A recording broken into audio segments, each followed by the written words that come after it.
Big storms here. Thank you very much for being here with us, folks. It took a neighborhood years to get a court order to tear down an eyesore house in the Highland Creek neighborhood.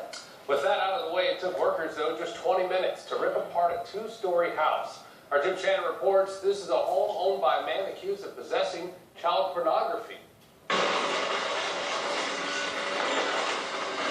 Once the heavy equipment was fired up, 428 Stony Creek never stood a chance. Exactly 22 minutes later, it was over,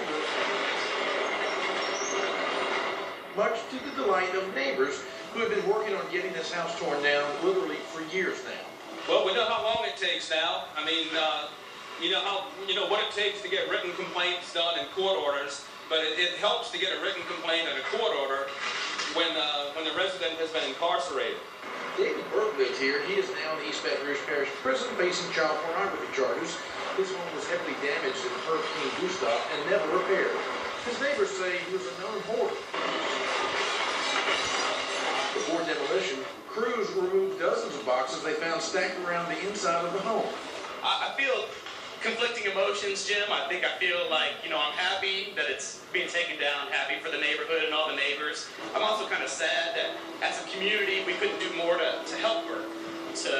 In this day of mental illness, when we see something happening 5 years ago, to help him maybe build up his house rather than tear it down. District Court Judge Timothy Kelly signed an order to destroy the house after an urging by the city attorney's office. As neighbors watched, they could not help but think the demo will improve the value of the rest of the subdivision. As property owners, we can't live next to anything like this if we want to make any kind of transactions. Department of Public Works officials tell us they should have this lot cleared out by Tuesday. Jim Shannon, WAFB 9 News. Jim, thank you for that. Last year, the Department of Public Works says they leveled 80 structures, but they admit sometimes they don't tear down as fast as the public would like them to. It's a process, but at the end of the day, the responsibility ends up coming back to us.